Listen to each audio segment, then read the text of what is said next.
창세기 32장은 그 유명한 납복강 나루터 사건입니다. 이것을 브니엘 사건이다, 브니엘 체험이다, 그렇게 말을 하지요. 야곱에게는 세 가지 중요한 체험이 있습니다. 첫 번째 체험은 베델 체험. 사닥다리가 하늘에서 땅에 닿으면서 천사들이 오르락내리락하고 거기서 하나님을 만나게 되고 하나님이 야곱에게 세 가지 약속을 하게 되지요. 그리고 하란에서의 20년 동안 있으면서 훈련을 받습니다. 하란 체험. 이 베델 체험과 하란 체험을 통해서 하나님의 임재를 야곱이 처음으로 느끼기 시작합니다. 그러나 신앙의 눈만 떴지 자기 삶을 하나님 앞에 온전히 바치는 그런 삶을 살지는 못했습니다.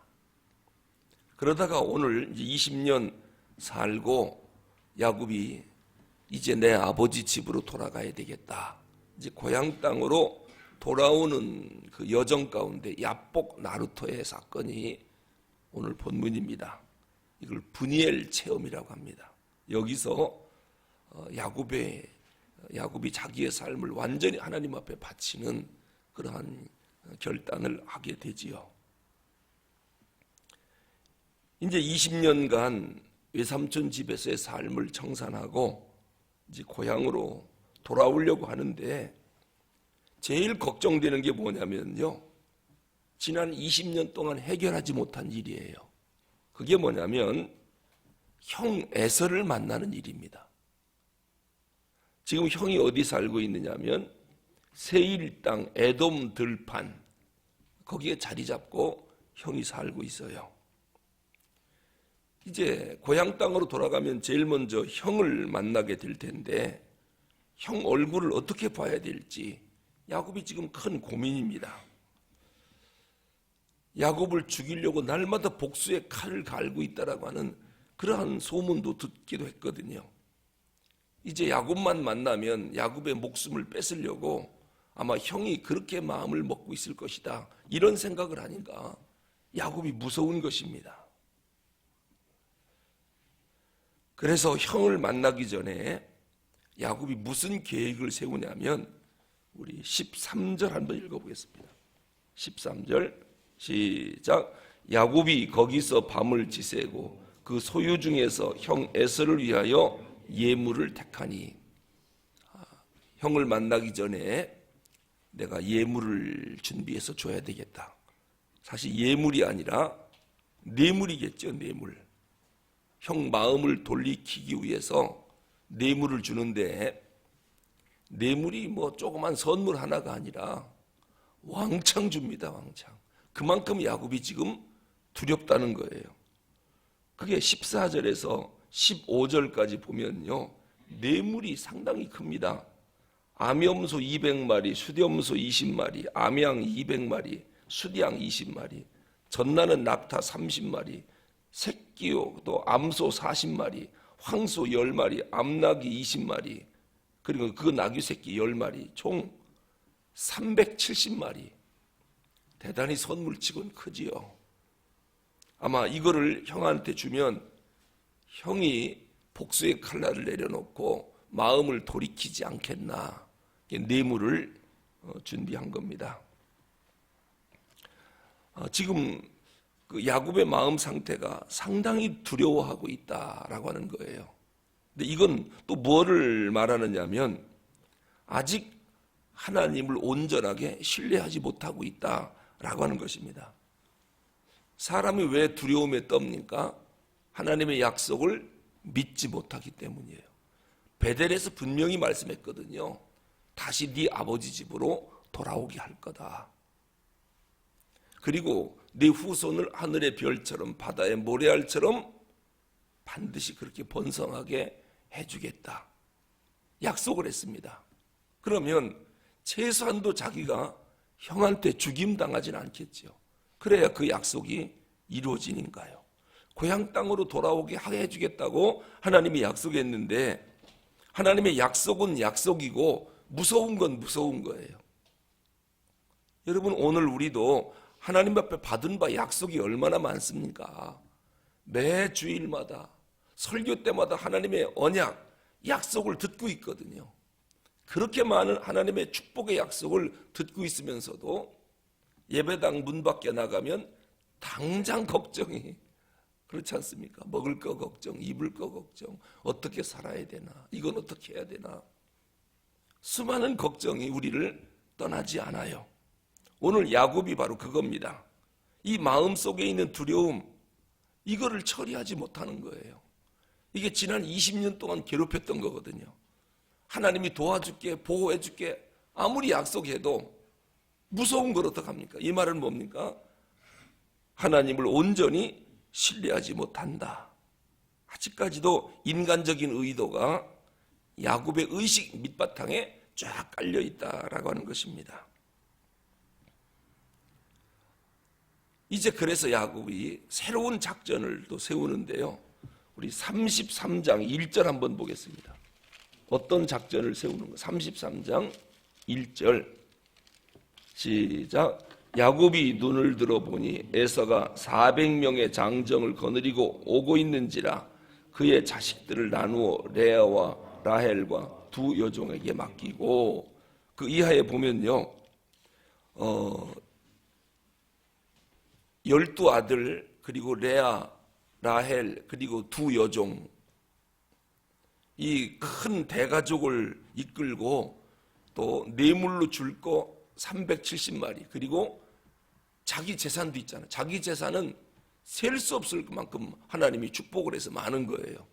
그러니 엄청난 재산을 이끌고 지금 야복강 나루터에 온 겁니다.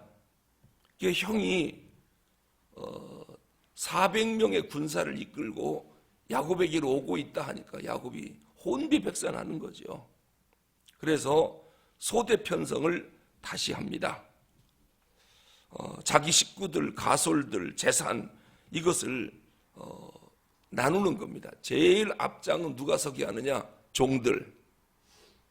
뇌물을 갖고 종들이 맨 앞에 서게 하고, 그 뒤는 레아, 그리고 11아들, 그리고 맨 뒤에는 라헬과 요셉이 서게 합니다. 그걸 보면 아직도 야곱은 라헬과 요셉을 제일 사랑하는구나. 1진에서 400명한테 당하면 그 다음에 2진입니다. 그 2진이 누구냐면 큰딸 레아입니다. 그리고 11아들입니다. 또 2진이 당하면 맨 뒤에가 누가 있어요? 라헬과 요셉이 있습니다. 그리고 자기는 맨 뒤에 있는 거예요. 그러니까 1진, 2진, 3진이 다 죽어도 자기 혼자는 살아서 도망치겠다라고 하는 그런 전략을 구상하고 있어요.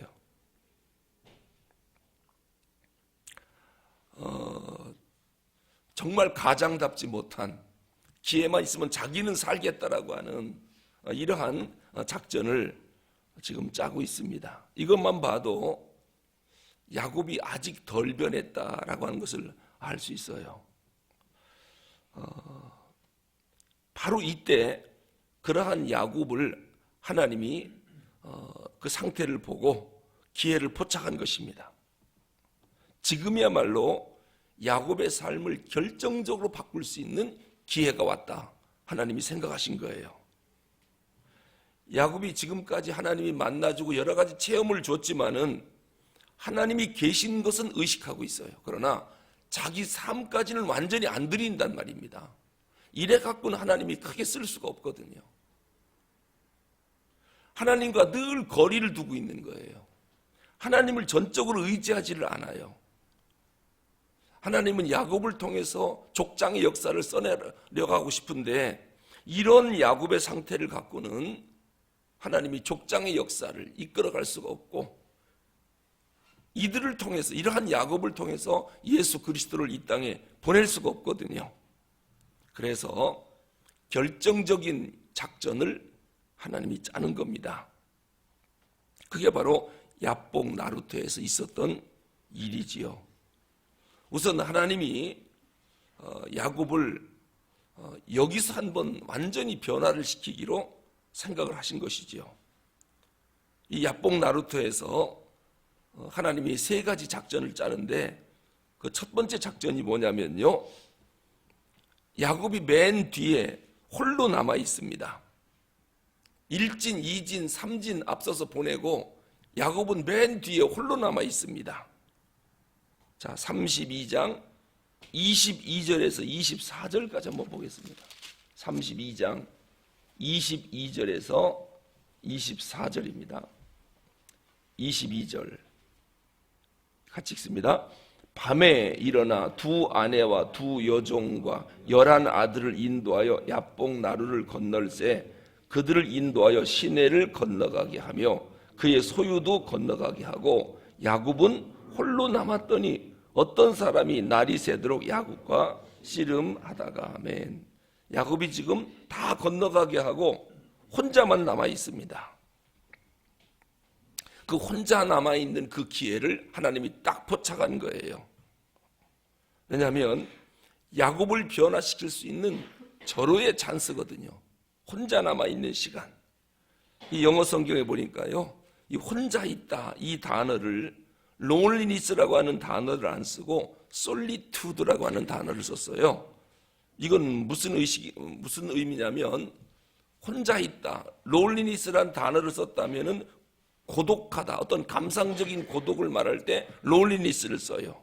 그런데 그 단어가 아니고 solitude라고 하는 단어를 썼다라고 하는 것은 무엇을 말하느냐면 다른 사람 의식할 필요 없이 자기가 자기를 돌아보려고 스스로 혼자 있는 거, 이때 솔리투드라고 하는 단어를 씁니다. 이게 무슨 얘기냐면요, 혼자 외롭고 고독해서 난 혼자 있어서 고독하다 이게 아니라 스스로 내가 누구인가를, 지금까지 살아온 날들을 돌아보기 위해서 내 인생 계속 이렇게 살아도 되나, 자기를 성찰하기 위해서 다 사람들 보내고 혼자 서서 한번 생각을 해보는 것, 이것을 솔리투드라고 그래요. 그때 혼자 남은 거를. 여러분, 사람이라는 것은요, 이런 자기 성찰의 시간이 가끔 필요하거든요. 정신없이 살다가 사람들 다 떠나고 아무 생각 없이 멍하게 있는 이 시간은 고독한 시간이지만 의식적으로 너희들이 일단은 다 가라, 나 혼자 있고 싶다. 그리고 혼자 산에 올라가서 지금까지 살아온 나를 돌아보고, 그리고 앞으로 내가 어떻게 살아가야 하는지 그것도 좀 생각을 해보고, 그래서 새로운 계획을 세우고, 이렇게 혼자 있는 시간이 사람에게는 좀 필요하다. 이게 자기 성찰의 시간이거든요. 왜 혼자 있는 시간이 필요하냐면요, 그 시간이 가장 정직한 시간이기 때문이에요. 사람은 군중들 속에 껴있으면은 위선자가 돼요. 진실한 자기 모습을 나타내지 않아요. 다 숨기고 그냥 겉으로 좋은 모습만, 그럴 수가 있습니다. 그러나 아무도 없고 혼자 깊은 산 속에 들어가서 하늘을 쳐다보고 자기를 성찰하면 그때는 하나님 앞에 숨길 게 없거든요. 왜? 하나님은 다 아시니까. 그래서 그때는 속에 있는 거 없는 거 다 털어놓습니다. 하나님 앞에는. 아주 진실한, 정직한, 솔직한 자기 모습을 내려놓을 때가 언제냐면 하나님과 1대1로 혼자 있을 때입니다. 근데 옆에 누구 하나라도 있으면 절대로 자기 모습 안 내놓습니다. 숨기지요. 지금 야곱이 하나님과 1대1로 혼자 있는 겁니다. 자기를 돌아보는 겁니다. 내가 왜 이렇게 두려움에 벌벌 떨어야 되나? 뭐부터 문제가 있는가? 왜 내가 형제간에 못 만나고, 형은 동생을 죽이려 하고, 동생은 두려워서 도망 다니고, 이 세월이 20년이에요. 왜 이렇게 됐나? 이거를 한번 하나님 앞에서 생각해 보려고 솔리투드, 혼자의 시간을 가졌다라고 하는 거예요. 우리가 이 새벽 기도 시간이 왜 중요하냐? 또 새벽 기도가 아니라 혼자 갖는 경건의 시간. 경건의 시간은 뭐 집에서든 어디서든 우리가 성경을 읽고 혼자 기도하는 시간들이 있잖아요. 큐티 시간. 이게 우리에게 왜 필요하냐면 그 시간은 누구도 주변에 없어요. 자기 혼자 있거든요. 하나님 앞에. 그래서 가장 진실한 시간, 가장 정직한 시간이에요. 근데 우리가 새벽에 나와서도 하나님 앞에 1대1로 앉아 있으면 정직하고 경건해지거든요. 근데 또 옆에 사람이 있으면 솔직한 기도를 못해요. 속마음을 옆 사람 들을까 봐 못 내놓습니다. 그래서 하나님 앞에 가장 정직한 시간은 혼자 있는 시간입니다. 골방에 혼자 앉아 있을 때, 그때는 하나님 앞에 숨길 게 뭐가 있습니까? 옆에서 내 기도 듣는 사람도 없고 자기 모든 감정, 솔직한 마음을 100% 드러내놓고 자기 죄도 100% 드러내놓고 하나님 앞에 용서를 빌고 그리고 하나님 앞에 자기 마음을 아뢰는 그러한 솔직한 시간이지요. 이게 바로 경건의 시간이라는 거예요. 사람들이 개별적으로 경건의 시간을 안 가지면 하나님 앞에 솔직해질 시간이 없는 거예요. 누가복음 15장에 보면 돌아온 탕자 비유가 있지 않습니까? 탕자가 결정적으로 아버지께로 돌아오자라고 결심을 하는데요. 15장 17절에 보면 이에 스스로 돌이켜. 탕자가 왜 그런 마음을 먹었죠? 돼지우리에서 돼지하고 먹을 거 놓고 서로 싸우다가 자기 신세를 돌아본 겁니다. 내가 왜 이렇게 됐나? 이게 이제 하나님과 1대1로 있는 시간이에요. 경건의 시간입니다. 거기서 무슨 생각을 합니까? 내가 여기서 이렇게 있다가 굶어 죽겠구나. 차라리 아버지 집으로 돌아가자. 자기 실존을 돌아보는 것이지요. 이게 스스로 돌이켜라고 하는 표현이 He came to himself라고 되어 있어요. 이게 무슨 얘기냐면 직역하면은 자기 자신에게로 돌아왔다. 스스로에게 돌아왔다 이 말이에요. 지금까지는 자기의 솔직한 모습을 숨겼어요. 화려함 속에 사느라고, 군중 속에 사느라고. 근데 고난이 오니까 돼지우리에 앉아가지고 드디어 자기가 자기에게로 돌아왔다는 거예요. 스스로 자기 본질로 돌아와 자기를 살펴보게 되었다. 그랬더니 아버지 집으로 돌아가자. 아버지께로 가자. 그렇게 결심을 하는 거지요. 아주 벌거벗은 자기의 모습을 돼지우리에서 보게 되는 것이지요. 오늘 우리가 개인적으로 경건의 시간을 갖는 중요한 이유가 바로 그런 겁니다. 오늘 야곱이 브니엘 사건, 야복 나루터에서 하나님 앞에 혼자 있으면서 자기가 자기를 성찰해 보는 겁니다. 혼자 경건의 시간을 갖는 거예요. 그것을 하나님이 딱 포착한 것입니다. 여기서 야곱을 내가 붙잡고 여기서 완전히 야곱의 삶을 변화시키겠다. 하나님이 그 기회를 놓치지 않고 야곱을 찾아가는 것입니다. 그래서 거기서 야곱과 씨름을 하는 것입니다. 환도뼈가 부러지기까지 야곱이 여호와의 사자를 붙잡고 나 좀 살려주십시오. 매달리게 되지요. 거기서 이름을 다시는 야곱이라 부를 것이 아니요 이스라엘이라 부를 것이니 이는 네가 하나님과 및 사람과 겨루어 이겼음이라. 야곱이 거기서 하나님의 사자를 만나 이름을 바꾸게 되는 하나님의 왕자로 이 지렁이 같은 야곱에서 하나님의 왕자로 바뀌는 사건이 이 브니엘 사건입니다. 하나님 앞에 1대1로 있는 이 시간이 얼마나 중요한가. 하나님은 그 시간에 나를 변화시키려고 직접 찾아오신다는 거예요. 직접 찾아오신다. 그래서 새벽 기도 같은 시간 혼자 조용히 앉아서 하나님과 1대1로 자기를 성찰할 때 하나님이 나를 만나려고 기회를 포착한다는 거예요. 내가 분주한 군중 속에서 위선 속에 살면 하나님이 나를 만나러 오실 수가 없는 거예요. 왜? 그때는 솔직해지지 않으니까요. 기도하겠습니다. 하나님 아버지, 야곱이 오늘 야복강 나루터에서 하나님의 얼굴을 만났습니다. 그가 지난 20년 동안 베델의 체험도 있고 하란의 체험도 있었지만 왜 그는 여전히 삶의 변화까지는 오지 못했을까요? 브니엘 사건이 없었기 때문입니다. 하나님과 1대1로 고독하게 앉아서 자기를 성찰해보는 그러한 진실한 시간이 없었기 때문에 하나님을 체험을 했지만 삶까지 변화는 오지 못했습니다. 주님, 우리도 하나님에 대해서 많은 걸 알고 있습니다. 체험도 했습니다. 그러나 왜 우리의 삶이 근본적으로 변하지 않는지, 그것은 하나님 앞에 자기 성찰하는 시간이 없어서, 하나님과 1대1로 만나 자기를 돌아보는 시간이 없어서 진정한 회개를 하지 못했고 하나님을 경험하지 못해서 그렇나이다. 하나님, 오늘 이 새벽에 주 앞에 1대1로 서기를 원합니다. 하나님, 나를 찾아오셔서 나의 근본적으로 연약한 부분들을 치유하시고 하나님, 우리를 만나 주시옵소서. 내 인생을 송두리째 바꿔주시옵소서. 지렁이 같은 야곱에서 하나님의 왕자인 이스라엘로 이 새벽에 우리를 바꿔주시옵소서. 우리 주 예수 그리스도 이름으로 기도하옵나이다. 아멘.